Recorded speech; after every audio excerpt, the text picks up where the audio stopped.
pakiusap.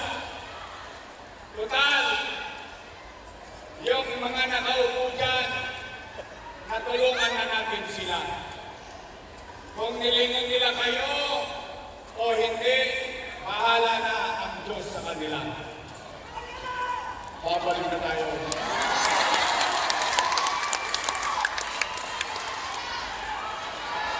Ang pakiusap ko lang,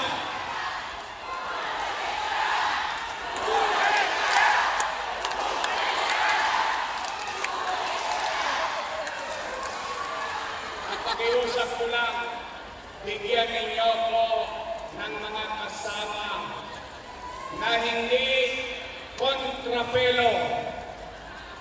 Dahil itong laban na ito ay hindi tungkol sa aming mga politiko.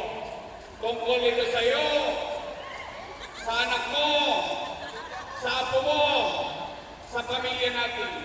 Ito ay kinabukasan ng mamamayan ng lungsod ng Maynila. Alam niyo naman, kapag ka kontrapartido, kontra rito, kontra ron, mga kontra lang. Tama na rin? Tama! Huwag niyo na akong kahirapan.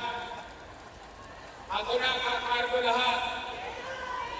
Kung po pwede, sa bawat isa sa inyo, idiretso nyo na, your best choice tayo sa puso nyo.